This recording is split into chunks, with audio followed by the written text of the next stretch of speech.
Hello students. आज हम discuss करेंगे आपके 8th क्लास के सोशल साइंस के text book social and political life से। तो इसमें एक चैप्टर है आपका।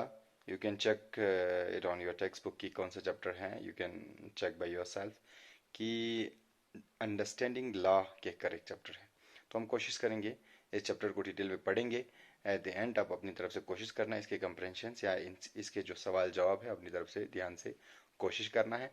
और इसके साथ में ही मैं भी ग्रुप में आपके कंप्रहेंशन जो है आपके एंड पे भेज दूंगा। सो डियर स्टूडेंट्स, इसमें क्या कहता है, आपका जो चैप्टर शुरू होता है कुछ सवालात से, कुछ बातों से, जो कहता है कि आज इस टाइम, जैसे कि आप if you are studying in 8th class, आपको कुछ लॉज के बारे में पता है। जैसे कि हमारे जो एल्डर्स, आपके जो बड़े हैं, जो वोट देने के लिए जाते हैं, 18 साल के एबो जिनके पास आधार कार्ड या इलेक्शन कार्ड होते हैं, वो वोट देने के लिए जाते हैं। ये एक कानूनी एक मतलब एक सिस्टम है। तो कुछ ऐसे लॉस होते हैं, ये भी एक कानून बनाया हुआ है कि above 18 years have a right to adult franchise या वोट देने का हक है। इसी तरह शादी की उम्र को आपको पता है कि फॉर एग्जांपल जो फीमेल्स है वो एबो 18 एंड 21 एबो जो है मेल शादी कर सकते हैं। ये कुछ कानून शायद आप लोगों ने सुना होगा। तो इस तरह से चैप्टर आपका शुरू हो जाते हैं। तो इसमें ऐसा है, इस चैप्टर में ये भी डिस्कस किया हुआ है कि कैसे कानून बनते हैं, वन थिंग, और कैसे कानून जो है कंट्रोवर्शियल हो जाते हैं या कुछ कानून जो है हार्मफुल हो जाते हैं पब्लिक के लिए, उसको कैसे मिटाते भी हैं। ये भी इसके इसमें डिस्कस किया हुआ है। और कानून किन के लिए होता है ये भी इसमें डिटेल में डिस्कस किया हुआ है। तो फर्स्ट थिंग आपके इसमें जो फर्स्ट टॉपिक है वो है do laws apply to all. क्या कानून जो है सबके लिए बराबर है या सब पे अप्लाई होता है या नहीं होता है। ये इस तरह से कुछ इस तरह से आपका जो चैप्टर शुरू होता है। तो डियर स्टूडेंट्स, इसमें एक डायलॉग बॉक्स में आपको एक कहानी सुनाता है। एक ऑफिशियल जो है वो अपने बच्चे को प्रोटेक्ट करता है या उसको हाइड करता है या कहीं छुपा देते हैं, क्योंकि उसने एक बहुत बड़ा क्राइम किया होता है। गवर्नमेंट से या पुलिस से वो उसको छुपा देते हैं। क्या ये कानूनी तौर पर सही है? क्योंकि वो एक इन्फ्लुएंशियल जो है पर्सनैलिटी है या एक पॉलिटिकल पर्सनैलिटी है, जिसके बच्चे ने कुछ गलती किया, उसके हिसाब से वो बच्चे को छुपा रहे हैं। तो क्या कानून उसके बच्चे के लिए नहीं है? ये एक सवाल, ये एक बातों से आपका जो चैप्टर शुरू हो जाता है। तो इसके नीचे ही फर्स्ट पैराग्राफ आपका चैप्टर का है, do laws apply to all. तो डियर स्टूडेंट्स, इस पैराग्राफ में आपको इस तरह से डिस्कस करते हैं, जैसे कि आपके यूनिट फर्स्ट में आपको डिटेल में बताया गया था कि पार्लियामेंट जो है हमारा लॉ मेकिंग बॉडी है, यानी कि जब वहाँ से कानून बन के आते हैं और उसको लोगों पे अप्लाई करते हैं। और आप लोगों ने पार्लियामेंट को पढ़ते वक्त आप लोगों ने ये देखा कि कॉन्स्टिट्यूशन असेंबली है। जब हिंदुस्तान जब आज़ाद हो गया 1947 में, उस दौरान कॉन्स्टिट्यूशन असेंबली बनाए, यानी कि आइन बनाने का एक असेंबली, जिसमें तमाम लोग बैठे और उसके हिसाब से कहा कि हमें किस किस कानून की ज़रूरत है। तो इस पैराग्राफ में ये डिटेल में बताया है कानून जो है हर किसी पर लागू होता है, चाहे प्राइम मिनिस्टर हो आज का हमारा मोदी साहब, या उसके नीचे आजकल हमारे मामूली स्कूल में ड्यूटी करदा एक पियोन हो। कानून जो है सबके लिए बराबर है, इसलिए कहते हैं law every citizen is equal before law. कानून के सामने तमाम सिटीजन, हिंदुस्तान के तमाम नागरिक बराबर है। ठीक है। तो इसी तरह से आपका ये टॉपिक चलता है। तो जब कहते हैं law every individual every citizen is equal before law, इसका मतलब यह है लॉ कभी डिस्क्रिमिनेशन नहीं कर सकता है on the basis of your colour, on the grounds of your sex, on the basis of your culture, religion, जो भी हो, हिंदू मुस्लिम करके या मेल फीमेल करके या बड़ा छोटा करके या अमीर गरीब करके या कास्ट को लेकर, जिस तरह से हमारे यहाँ अलग अलग कास्ट से, उसको लेकर कानून किसी के साथ ज्यादती किसी के साथ डिस्क्रिमिनेशन बिल्कुल नहीं कर सकता है। तो कानून की नज़र में इंडिपेंडेंट इंडिया में कॉन्स्टिट्यूशन असेंबली ने जब बनाया तो उसमें यही लिखा है कानून सब पे बराबर है। लेकिन जब किस तरह से ये कॉन्स्टिट्यूशन असेंबली तश्कील में आया, इसका पूरा बैकग्राउंड इसमें थोड़ा बहुत डिस्कस किया हुआ है। जब ब्रिटिश इंडिया थे, यानी कि अंग्रेज़ों की हुकूमत चल रहे थे हिंदुस्तान पे, उस वक़्त भी कानून थे। फर्स्ट थिंग ये है जो आपको अंडरस्टैंड करना है, कानून उस वक़्त भी थे, लेकिन उसके प्रोटेस्ट क्यों किया लोगों ने?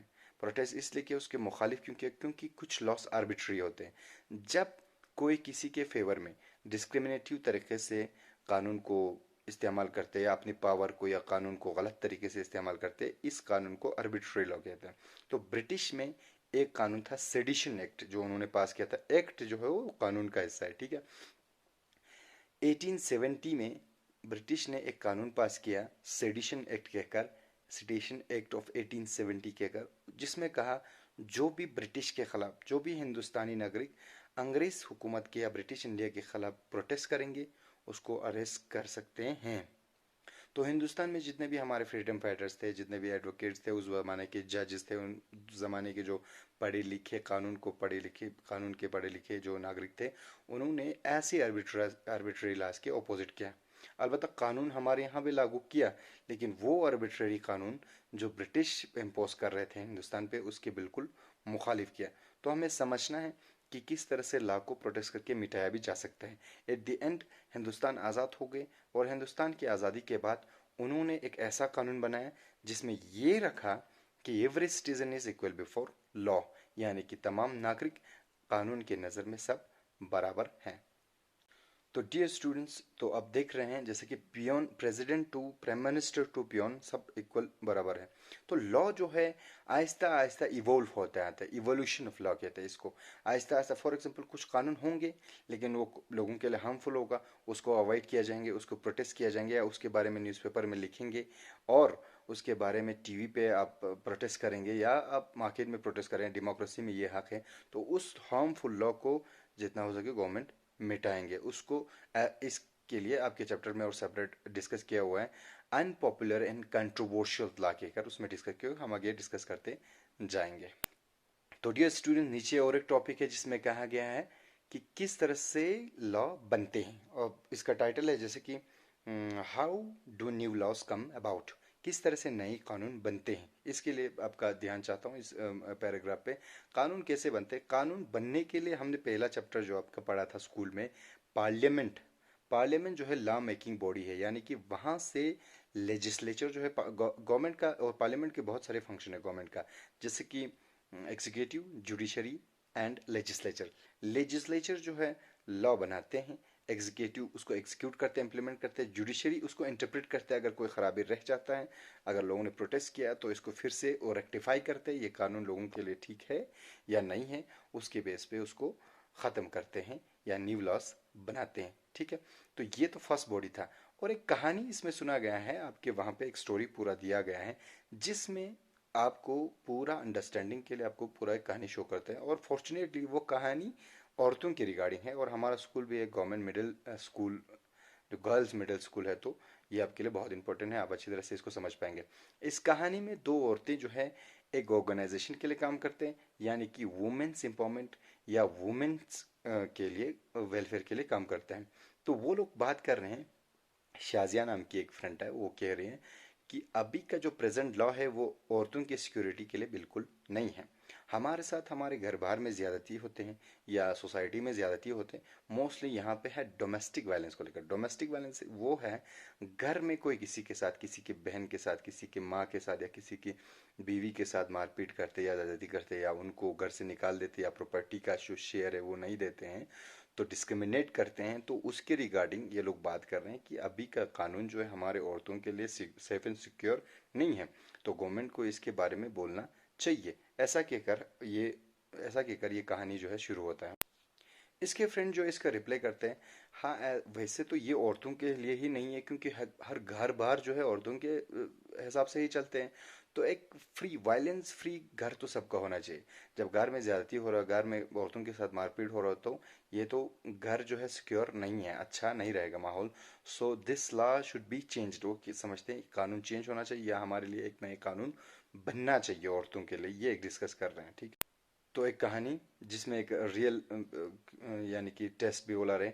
अप्रैल 1991 में दो औरतें पुलिस स्टेशन एक ऑफिशियल के पास पहुंचते हो, कहते हैं कि मेरे साथ मेरा पति जो है गलत व्यवहार कर रहे हैं, या मेरे साथ वो मारपीट कर रहे हैं, या मेरे साथ वो सही बर्ताव नहीं कर रहे हैं। नेक्स्ट उसके एक लेडी आते हो, कहते हैं मेरे बच्चे जो है मेरे साथ ठीक नहीं करते, यानी कि मुझे घर से निकाल दिया है, ओल्ड लेडी आ गए हैं।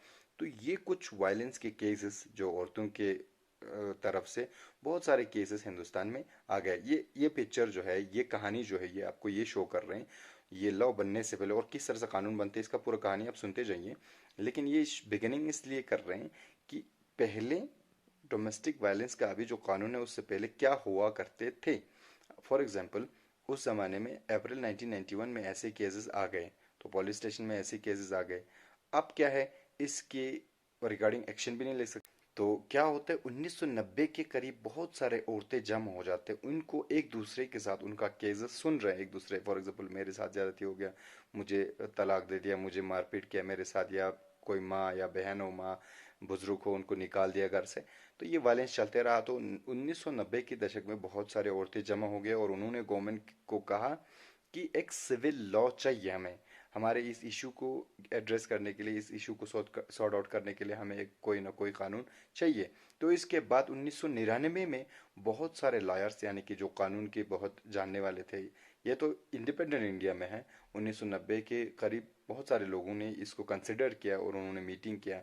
हाँ भाई, औरतों के साथ ये चीज़ें ठीक नहीं हो रहा है, तो हमें गवर्नमेंट को कहना चाहिए, हमें इसके बारे में प्रोटेस्ट करना चाहिए। तो उन्होंने बहुत सारे मीटिंग यानी कि हेल्ड किया, बहुत सारे कॉन्फ्रेंसेस बुलाया, और बहुत सारे न्यूज़ में, टीवी पे, बहुत सारे शोज़ के ज़रिए, बहुत सारे आर्टिकल्स लिखे न्यूज़पेपर्स में, जिसके द्वारा वो लोग समझा रहे थे कि नहीं, ये चीज़ें गलत हो रहा है, इसके बराबर इसके रिगार्डिंग कानून होना चाहिए। और जो क्राइम करते हैं फीमेल्स के साथ, औरतों के साथ जुल्म करते हैं, उनके खिलाफ बराबर पनिशमेंट होना चाहिए कहकर 1999 में बहुत सारे लोग जमा हो गए और इस पे कॉन्फ्रेंस होना शुरू हो गया। ठीक है। तो इसके बाद लोगों ने, औरतों ने, डिफरेंट ऑर्गेनाइजेशन ने इस इशू को टैकल किया। यानी कि इसमें पब्लिक में बहुत सारे ग्रुप होते हैं, जैसे कि हमारे यहाँ अलग अलग इदारे हैं, जैसे कि IKMT है, ISK है। तो इसी तरह से बहुत सारे ऑर्गेनाइजेशन होते हैं जो सोशल वर्क कर रहे थे, ये रिलीजियस काम कर रहे हैं। तो जैसे ऑर्गेनाइजेशन, जैसे कि हमारे स्कूल पे जो काम कर रहे हैं जंपा, जिन्होंने अडॉप्ट किया है, अभी तो लॉकडाउन की वजह से उनका काम कंटिन्यू नहीं हो गया, और इवन 17,000 जो है प्लान कर रहे हैं काम करने की। तो ऐसे ऑर्गेनाइजेशन जो है इन इश्यूज को टैकल किया और बहुत सारे मीटिंग हो गए। तो मीटिंग होने के बाद उन्होंने ड्राफ्ट तैयार किया कि नहीं, ऐसा होना चाहिए हमारा कानून, या इन ये लोग जो हमारे साथ ज्यादती करते हैं इनके लिए पनिशमेंट होना चाहिए कहकर पार्लियामेंट के इन इन औरतों के नुमाइंदों ने या लोगों ने, जिन्होंने बिल रखा पार्लियामेंट में 2002 में, डोमेस्टिक वायलेंस की रिगार्डिंग एक बिल पार्लियामेंट में रखा। ला जब बनेंगे उस वक्त सबसे पहला यही पोजीशन होता है कि कोई चीज़ बनते हैं जिसके रिगार्डिंग कुछ कहते हैं, तो वो चीज़ कंसिडर करते हैं, नेता देखते हैं उनको, हमारे MPs देखते हैं, तो उसको वहाँ पे प्रेजेंट करते हैं पार्लियामेंट में। हाँ भाई, क्या बात है। तो ये बातें हैं कि औरतों के साथ डोमेस्टिक वायलेंस होता है कहकर एक बहुत बड़ा ड्राफ्ट वहां पे टेबल किया, कहाँ पे, पार्लियामेंट में 2002 में। तो आगे चलकर पार्लियामेंट इसको इनेक्ट करते हैं, और इसके बाद जो है अक्टूबर 2006 में ये बिल फोर्स में आ जाते हैं। यानी कि अक्टूबर 6 के बाद जो भी डोमेस्टिक वायलेंस होगा उनके लिए प्रॉपर पनिशमेंट, प्रॉपर फाइन, यानी कि जो भी सजा है वहां पे तय कर लिया गया है, और ये लॉ फोर्स में आ जाता है। तो आप ये भी, एक औरत होने के नाते, एक फीमेल होने के नाते आपको ये याद होना चाहिए, 2006 में इनेक्ट किया हुआ लॉ किस पे है, डोमेस्टिक वायलेंस पे, किसी के साथ घर बार में ज्यादती हो जाते हैं तो इसके खिलाफ इस एक्ट के थ्रू केसेस आप फाइल कर सकता है। तो ये कानून बन के आ गया। तो नीचे कहते हैं ये कानून जो है एक बहुत बड़ा स्टेप है, किसके लिए, वायलेंस फ्री हाउस के लिए, यानी कि घर बार में अब ज्यादती होना कम हो जाएंगे, औरतों के प्रति जो भी जुल्म होते हैं वो कम हो जाएंगे। तो इस तरह से कानून बनते, ये एक एग्जांपल है कि इनके जो डोमेस्टिक वायलेंस को लेकर बिल है, क्योंकि 1947 के बाद जब हमारा जो क्या कहते हैं, फादर ऑफ कॉन्स्टिट्यूशन है अम्बेडकर साहब, उनके जो ग्रुप है कॉन्स्टिट्यूशन असेंबली है, उन्होंने इस चीज़ को कंसिडर नहीं किया। उस वक्त बहुत सारे और इश्यूज थे जिन पे उन्होंने कानून बनाया, लेकिन जब 90s की दशक में बहुत सारे घरों में जुल्म होना शुरू हो गया तो इन्होंने ये बात रखी और इसको एक नई लाके के कानून की शक्ल में आपके बीच है अभी, जो है एनेक्ट हो गया है, जो कम इनटू फोर्स ऑन 2006, अक्टूबर 2006। तो डियर स्टूडेंट्स, लास्ट पे आपके इसमें और एक पैराग्राफ है जिसमें कहता है अनपॉपुलर एंड कंट्रोवर्शियल लॉज क्या होता है। अनपॉपुलर आपको समझ में आ गया, जो ज्यादा पॉपुलर नहीं है, जो कानून आपको कुछ खास नहीं लगते हैं, कुछ चीजें वो पर्सनली अच्छा लगना नहीं लगना नहीं, कुछ चीजें ऐसे होते हैं, कुछ कानून ऐसे होते हैं क्योंकि उनका भी पूरा फुल फ्लेजेड यानी पावरफुल एक कंप्लीट इंसान ने नहीं बनाया, वो हम जैसे इंसान ने बनाए हैं, गलती उसमें भी रहते हैं। तो कुछ लॉज कंट्रोवर्शियल यानी कि उसमें इख्तिलाफ रहते हैं, यानी कि प्रॉब्लम्स रहते हैं, और वो अनपॉपुलर रहते हैं। ऐसे कानून क्या होते हैं और उनको किस तरह से लोग जैसे कि कानून उसको ख़त्म कर लेते हैं या उनको कंसिडर करते हैं इन चीज़ों को साइड रखने के लिए। तो जैसे कि इसमें एक एग्जांपल दिया है म्युनिसिपल कमेटी में, जैसे कि पोयन म्युनिसिपल कमेटी में आता है। म्युनिसिपल कमेटी में एक कानून है, स्ट्रीट वेंडर जो होता है यानी कि रेडे का सामान जो फ्रूट बेचते हैं, फल बेचते हैं या सामान बेचते हैं रेडों पे, गलियों में, गली मोहल्ला सब सिटी में म्युनिसिपल एरिया में गवर्नमेंट के अंडर होता है। तो गवर्नमेंट का मंजूर मर्जी होता है कि वो वहां पे निकालने दे सामान या नहीं निकालने दे।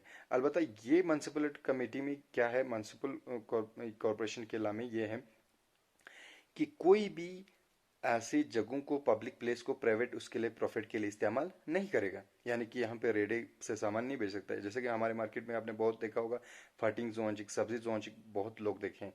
ये एक कंट्रोवर्शियल ला है। क्यों?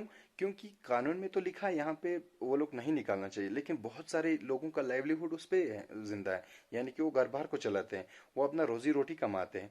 तो वो कहाँ जाएंगे, वो कहाँ बेच के इन चीजों को बेचकर अपने घर बार को पालेंगे। So this law is like an controversial. इसी का ही एग्जाम्पल आपके इस लास्ट पैराग्राफ में दिया गया है, मैं इसको डिटेल से समझता हूँ तो इसीलिए समझाता हूँ। तो इसीलिए जो गवर्नमेंट है उसको कंसिडर किया, उनको बेचने दे रहे हैं। कभी कभी ट्रैफिक का मसला हो जाता है या कभी कभी ओवर एक्सप्लोजन का, या जो जिस चीज के लिए वो एरिया बना है, जैसे पब्लिक डुल बचोसिन का, तो उस पर तंगी आ जाता है तो उसको रिमूव करने के लिए कहता है। अदरवाइज गवर्नमेंट इन चीजों को इग्नोर करते हैं। हमारा यहाँ करगिल में ही ओल्ड टेक्सिस स्टैंड है जो यहाँ पे यानी कि ओल्ड टेक्स स्टैंड आपको पता होगा, लाचौक से नीचे ही वो स्टैंड है, गवर्नमेंट का प्रॉपर्टी है। लेकिन अभी बहुत सारे स्ट्रीट वेंडर्स तो जी बेच रहे हैं, सब्जी बेच रहे हैं, वहाँ पे फटिंग बेच रहे हैं, बहुत सारे फल फ्रूट बेच रहे हैं और घर बार को पाल रहे हैं। लेकिन गवर्नमेंट उसको ऑब्जेक्ट नहीं कर रहे। क्यों कर रहे हैं? क्यों नहीं कर रहे? क्योंकि एक तो है म्यूनसिपल कमेटी में लॉ बने हुए हैं कि ऐसी चीज़ों को प्राइवेट उसके लिए इस्तेमाल नहीं करने, लेकिन वो लोग कंसिडर कर रहे हैं क्योंकि ये तो कंट्रोवर्शियल हो रहा है। अब आवाम भी तो वहीं से जिंदा है, वो लोग वहाँ पे चाय बेच के, फलान बेच के, फ्रूट बेच के, फल बेच के जिंदगी कर रहे हैं। तो इन चीज़ों को कंसिडर करते, ये होता है कंट्रोवर्शियल लॉ होते हैं, ये होते हैं कंट्रोवर्शियल लॉ। और इसको रिमूव भी कर सकते हैं और इसको कंसिडर करके इस तरह से भी रख सकते हैं। तो ये चीज़ें आपका लास्ट जो है आपके पैराग्राफ में डिस्कस किया हुआ है। और ध्यान रहे कि जब फॉर एग्जांपल अगर वो प्लेस, फॉर एग्जांपल अगर वो जगह किसी और के लिए, फुटबॉल खेलने के लिए, किसी और तबके के लिए, बच्चों के लिए, और वहां से उनको हटा दिया जाता है, तो लोग उस पे कोर्ट की तरफ जा सकते हैं। देखो भाई, हम इधर से फॉर एग्जांपल ये पब्लिक प्लेस हम इस्तेमाल करके अपना रोजी रोटी कमाते थे, आप लोग अभी इस पे ये चीज लगाए हैं। तो अगर गवर्नमेंट किसी ग्रुप को फेवर करके किसी और तबके को डिस्क्रेज कर रहे हैं, मतलब ज्यादती कर रहे हैं, तो वो उसकी केस को लेकर कोर्ट में जा सकते हैं। कोर्ट उसको फिर से रेक्टिफाई करेगा इस कानून को, हाँ कोई बात नहीं, फिर म्यूनसिपलिटी में ये इश्यू है तो आप भेज सकते हैं जरिए। तो इसीलिए ऐसा होते भी है बहुत सारे सोसाइटी में, बहुत सारे म्यूनसिपल एरियाज में इन्हीं चीज़ों को लेकर इश्यू होता है। और जब ये ऐसे कन्फ्लिक्ट्स होते हैं, केसेस, कि एक को तरजीह देना और दूसरे को, फॉर एग्जांपल एग्जांपल मैं यहाँ पे आपको पेश करता हूँ। अगर वो एरिया से पब्लिक को हटा के पार्किंग के लिए दे दिया, पार्किंग लॉट के लिए दे दिया, फॉर एग्जांपल वहां पे बहुत सारों को गाड़ियां रखेंगे, गाड़ियां उनका है जो अमीर हैं, जो चलाते हैं, लेकिन वो भी तो रोजी रोटी है। अलबत्ता बहुत सारे स्ट्रीट वेंडर्स वहां पे डिपेंड है, गाड़ियों के लिए और भी जगह है, तो ये उनके साथ ज्यादती है। तो वो इस केस को लेकर जा सकते हैं। इनको कहते हैं अनपॉपुलर एंड कंट्रोवर्शियल लॉस। तो इस केस को लेकर कोर्ट में जाएंगे तो इसको सॉर्ट आउट कर देंगे कोर्ट, रेक्टिफाई करने के लिए। हमने कहा था तीन जो ऑर्गन है main, executive, judiciary and legislature. Legislature कानून को बनाते हैं और एग्जीक्यूटिव एग्जीक्यूट करता है, जुडिशरी उसको रेक्टिफाइड करता है, जिसमें कोर्ट, सुप्रीम कोर्ट, सारे डिस्ट्रिक्ट कोर्ट या सबऑर्डिनेट कोर्ट सब इसमें जुडिशरी में आ जाते हैं, जो लॉ को इंटरप्रेट करते हैं। तो कंट्रोवर्शियल लॉज को भी उसको हक है कि इंटरप्रेट करें, उसमें देखें कि क्या प्रॉब्लम्स है, क्या लोगों के लिए ये हार्मफुल तो नहीं, यानी कि नुकसानदा तो नहीं, क्या लोगों को ये फायदा दे रहा है या नहीं रहा है। After all law is made for the people. Law खुद बना होता है, कानून जो बनाता है लोगों के लिए बनाता है। तो लोग ही पुश करते हैं नया कानून बनाने के लिए। लोग ही अगर कोई लॉ हार्मफुल उनको दिखता है तो उसको भी लोग ही उसको रेक्टिफाई कर सकते हैं, लोग ही उसको खत्म कर सकते हैं थ्रू कोर्ट, थ्रू जुडिशरी। ठीक है। ऐसे भी होते हैं फॉर एग्जांपल कोई लॉ नहीं बना है या वो पेंडिंग रह गया, उसको कंसिडर नहीं किया, तो आप अपने रिप्रेजेंटेटिव्स के द्वारा उसको पार्लियामेंट पे पहुंचाते हैं। अगर वहां भी नहीं दिया तो लोग प्रोटेस्ट करते हैं। बहुत सारे तरीके हैं, जैसे कि आपने 7th क्लास की बुक में भी देखा होगा, प्रोटेस्ट करने की बहुत सारे तरीके, फोटोग्राफ्स वहां पे शो किया 7th क्लास की बुक में। Now you are in 8th class, so आपके यहाँ कहते हैं रिमाइंड करने के लिए 7th क्लास के टेक्स्ट बुक में पढ़ा था किस तरह से लॉ को प्रोटेस्ट किया जाता है, गवर्नमेंट को क्रिटिसाइज किया जाता है किसी चीज के खिलाफ, अगर आप लगे कि ये पब्लिक के लिए ठीक नहीं है। तो इसी तरह वहां पे भी आपको प्रेजेंट कर सकते हैं। तो आप ये समझे कि पार्लियामेंट को पढ़ते वक्त हमने कहा था हमारा रिप्रेजेंटेटिव हमने इलेक्ट करके वहां भेजा, वो आपकी बातें रखेंगे। लेकिन ऐसा पॉसिबल नहीं होगा, तो आपको और भी तरह के आपके और भी रिस्पॉन्सिबिलिटीज हैं। आप उनको प्रोटेस्ट कर सकते हैं, उनके खिलाफ आप बोल सकते हैं, और उसको क्या कर सकते हैं, फिर से रेक्टिफाई करने के लिए हम उनको बोल सकते हैं। तो there are different ways to protest people, to protest laws. Thank you so much. तो स्टे होम, स्टे सेफ। अभी लॉकडाउन भी होने वाला है, तो इसलिए आप लोगों से रिक्वेस्ट करता हूँ जितना हो सके घर बैठे इन पे ध्यान से पढ़े, और इसका कंप्रेंशन मैं अपने जो हमारे व्हाट्सएप ग्रुप है उसमें भेज दूंगा। Thank you so much. Thanks for being attentive.